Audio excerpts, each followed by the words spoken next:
오늘 우리에게 주신 하나님의 말씀 보도록 하겠습니다. 사사기 1장 27절로 36절 말씀입니다. 생명샘가 9월 5일 목요일 말씀 실패한 전쟁들 함께 읽겠습니다.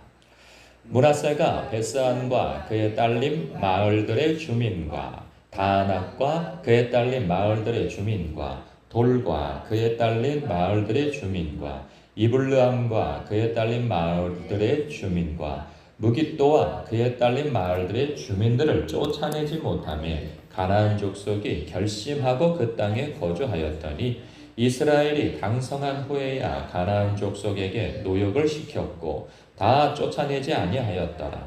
에브라임이 게셀에 거주하는 가나안 족속을 쫓아내지 못하며 가나안 족속이 게셀에서 그들 중에 거주하였더라. 스불론은 기드론 주민과 나할롤 주민을 쫓아내지 못하였으므로 가나안 족속이 그들 중에 거주하면서 노역을 하였더라. 아셀이 악고 주민과 시돈 주민과 알랍과 악십과 헬바와 아빅과 르흡 주민을 쫓아내지 못하고 아셀 족속이 그 땅의 주민 가나안 족속 가운데 거주하였으니 이는 그들을 쫓아내지 못하였더라. 납달리는 베세메스 주민과 벳아낫 주민을 쫓아내지 못하고 그 땅의 주민 가나안 족속 가운데 거주하였으나 베세메스와 벳아낫 주민들이 그들에게 노역을 하였더라. 아모리 족속이 단자손을 산지로 몰아넣고 골짜기에 내려오기를 용납하지 아니하였으며 결심하고 헤레스 산과 아얄론과 사알빔에 거주하였더니 요셉의 가문의 힘이 강성함에 아모리 족속이 마침내는 노역을 하였으며 아모리 족속의 경계는 아그라빔 비탈의 바위부터 위쪽이었더라. 아멘. 앞서 유다 지파와 요셉 지파에 대한 이야기가 있었어요. 그 유다 지파와 요셉 지파에는 우리가 눈에 탁 들어가는 그 단어가 있었는데 여호와 하나님께서 그들과 함께 하셨더라. 그러니까 유다 지파와 함께 하시고 요셉 지파와 함께 하셨더라. 이런 대목이 있는데 여기에는 그런 대목이 없어요. 그러면 여호와 하나님께서 여기 나머지 지파들하고는 함께 하시지 않았는가? 그렇지는 않습니다. 물론 그것이 생략이 되어 있지만 원천적으로 하나님께서는 그들과 함께 하시겠다고 약속을 하셨어요. 마치 예수님께서 부활하시고 승천하시기 직전에 제자들에게 하늘과 땅의 모든 권세를 내게 주셨으니 그러므로 너희는 가서 모든 족속으로 제자를 삼아 아버지와 아들과 성령으로 세례를 베풀고 또한 그 다음 뭐죠? 내가 분부한 모든 것을 가르쳐 지키도록 하라. 볼지어다 내가 세상 끝날까지 너희와 항상 함께 할 것이다 라고 하는 말씀을 주셨단 말이죠. 약속이에요. 그렇기 때문에 모든 성도들에게는 하나님께서 예수님께서 성령으로 함께 하신단 말이죠. 항상 자든지 깨든지 무엇을 하든지 항상 함께 하세요. 역시 마찬가지로 이 구약 성경 이 이스라엘 백성들에게 하나님께서 항상 함께 하시겠다고 약속을 하셨어요. 그렇기 때문에 너희는 가나안 땅에 들어가서 점령하라 말씀하셨어요. 먼저 그들에게 보여주셨던 것은 무엇이냐면 그들이 힘과 능력이 있지 않은 가운데에서 출애굽을 시켜주셨어요.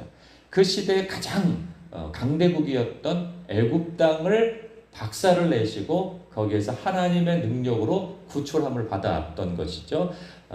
뿐만 아니라 그것을 못 받다고 한다면 가나안 땅을 여호수아와 점령해 나갈 때 역시 가나안 땅에는 거인족들이 많이 있었고 철옹성이었으며 그들은 군대와 철기 문화를 가지고 있었음에도 불구하고 여호수아와 함께 정복 전쟁을 해 나갈 때 놀랍도록 하나님께서 승리케 해주셨단 말이죠. 그들에게 전술이 있었던 것도 아니었고 그들에게 뛰어난 무기가 있었던 것도 아니었습니다. 상대방은 칼과 창이 있었다면 화살이 있었다면 이들에게는 뭐 소위 말하는 죽창이나 몽둥이나 이런 것밖에 없었단 말이죠.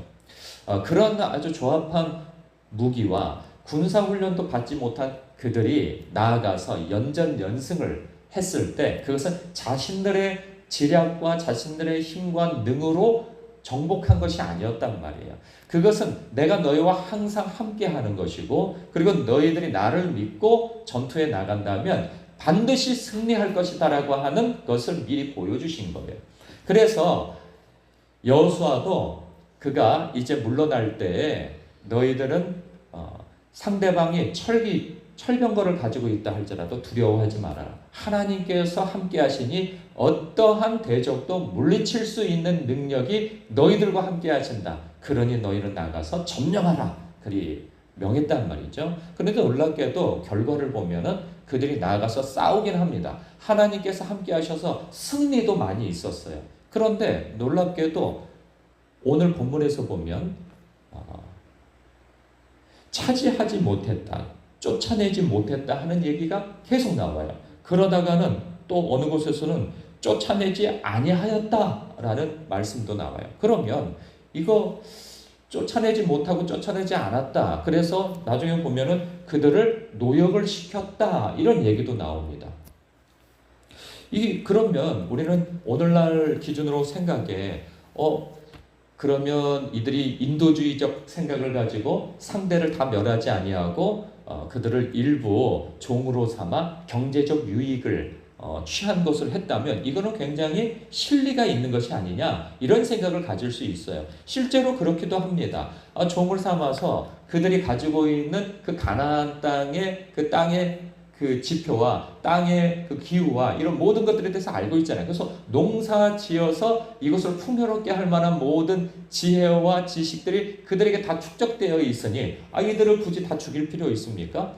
살려놔서 이들을 종 삼아서 농사도 짓게 하고 하면 경제적 이득도 굉장히 있을 수 있다 하는 생각이 든단 말이죠. 그런 거 보면은 굳이 다 죽일 필요 있어? 다 몰아낼 필요 있어? 그건 좀 너무 심한 거 아니야? 그래도 여기서 먹고 살아야지. 여호와 하나님은 전쟁에 능하신 하나님이신 것은 알겠어. 그러나 농사의 하나님은 아니시잖아. 이렇게 생각할 수 있단 말이죠. 왜냐하면 이곳에서는 그 농사의 신을 섬기고 사는 사람들로 인하여서 이미 풍요롭게 살고 있으니, 적과 꿀이 흐르고 있는 땅이 되었으니 여호와 하나님만 믿어서 그렇게 되어질 수 없다 생각할 수도 있는 것이죠. 그렇기 때문에 그들을 종 삼아서 실리적 이득을 취하기 위해서 그렇게 할 수도 있고, 아니면 이 정도면 좋게 라고 하는 생각을 가질 수도 있고요. 또 철기 문화를 가지고 있는 자들이라 두려워서 그들의 어떤 기골의 장대함과 이러한 것들에 눌려서, 위세에 눌려서 정복하지 못할 수도 있는 것이죠. 단적으로 보면은 단지파가 그런 거 아니겠어요? 34절에 아모리 족속에 의해서 그들에게 있어서는 지중해 연안에 있는 북쪽에 비옥한 땅을 물려받았음에도 불구하고 아모리 족속에게 내몰려가지고 산지로 몰려들어가서 살게 되어집니다. 아주 척박한 땅에 그냥 내몰려서 살게 되어졌다는 이야기가 있어요. 그렇다고 한다면 이거 하나님께서 유다지파와 요셉지파에게는 함께 하시고 단지파는 외면하셨는가? 그렇지 않다는 거예요. 믿음이 없다는 것을 고발하고 있어요. 왜 하나님을 의지하지 않았느냐? 이 말씀이 있는 것이죠. 약속의 땅은 반드시 차지해야 하는 땅임에도 불구하고 너희들에게 있어서는 열심과 믿음과 열정이 부족했다. 이것에 대한 고발이 있는 거예요. 저는 이 말씀을 보면서 이때에는 이 영토는 하나님의 나라입니다. 주권은 하나님께 있고 그 백성은 이스라엘 백성입니다. 그리고 영토는 눈에 보이는 가시적 가나안 땅이 하나님의 영토예요. 그곳에서 하나님의 나라가 형성되어집니다. 물론 온 세상이 하나님의 나라이죠. 그러나 하나님의 백성이 하나님의 뜻을 쫓아 살아가는 정당한 나라, 분명한 나라는 가나안 땅인 거예요. 그렇기 때문에 하나님께서 마치 아담과 하와에게 그 에덴 동산을 마련하시고 그곳에서 하나님의 그런 대리 통치자로서의 삶을 살라, 섬기는 삶을 살라, 다스리는 삶을 살라 명하신 것처럼 그들에게도 그러한 명령이 있었던 것이죠. 그런데 아담과 하와가 실패하는 것처럼 지금 이스라엘 백성도 실패하고 있다는 것이죠. 하나님의 뜻을 순종하는 것에 있어서, 믿음에 있어서 실패를 하고 있는 것을 보게 되어집니다. 저는 이 말씀을 보면서 그런 생각이 자꾸 들어요. 마음의 부담이 가는 것이 뭐냐? 여러분 역시 마찬가지로 오늘날은 하나님의 나라는 이렇게 이스라엘의 그런 가나안 땅처럼 눈에 보이는 영역이 아닙니다. 예수 그리스도를 믿는 그러한 한 사람 한 사람이 그래서 하나님의 말씀의 통치를 받아가는 그것이 하나님의 나라예요. 하나님의 통치가 있는 그곳, 바로 그 사람, 그 영역, 그것이 하나님의 나라란 말이죠. 그렇다고 한다면 우리가 전도를 한다는 것은 무엇이냐? 나처럼 하나님의 말씀에 순종하고 따르는, 복종하는, 순종하는 그러한 사람들, 그러한 영역을 넓혀가는 거예요. 그것은 비단 교회 안에서만 있는 일이 아니고 교회 바깥, 직장과 가정과 사업처, 이웃들과의 관계에 있어서 하나님의 통치와 다스림이 뻗어져 나가도록 그 사명을 우리가 부여받았단 말이죠.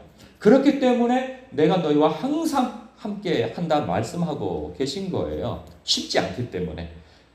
그런데 우리가 하나님께서 너희는 두려워하지 말라 내가 세상을 이기었노라 라고 이미 약속을 하셨기에 우리가 나아가서 복음을 전한다면 그것 가운데 하나님의 백성이 숨겨져 있다는 거죠. 그 백성들이 있음에도 불구하고 짐작에 겁먹고 요즘에 믿는 사람은 없어.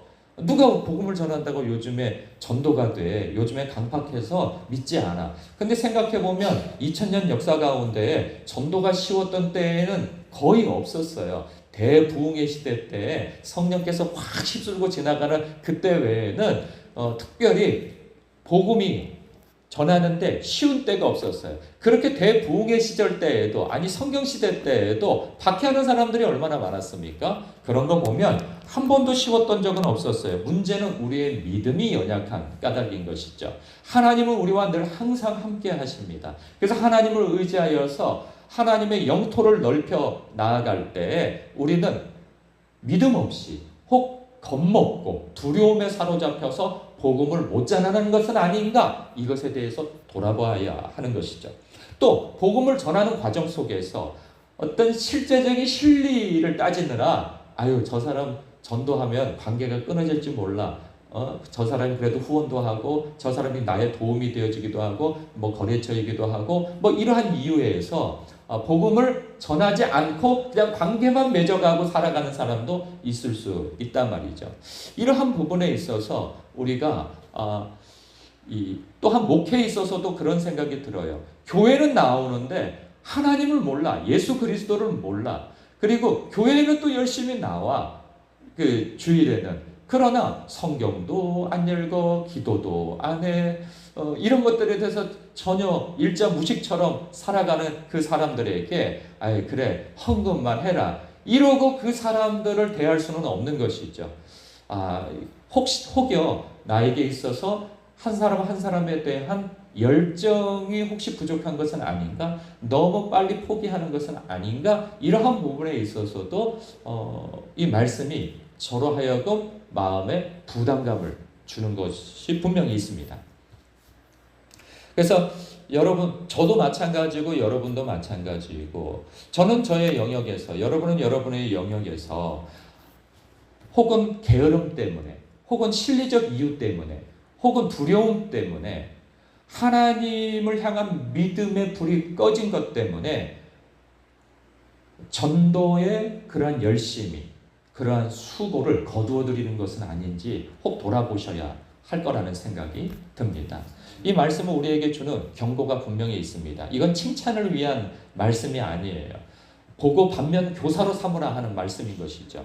그렇기 때문에 우리가 이 말씀을 묵상하면서 그래도 이 정도면 선방이지 이렇게 묵상하라고 이 말씀을 주신 것이 아니라는 것을 깨달으셔야 하는 것입니다. 왜냐하면 내일 본문 말씀을 보면 하나님께서 사자 한 명을 보내가지고 신랄하게 호되게 경고를 하시고 호되게 호통을 치시는 것을 보게 되어져요. 그 호통은 오늘날 우리가 받아야 할 호통이 되어진다는 것에 있어서도 염두에 두셔야 하는 것입니다.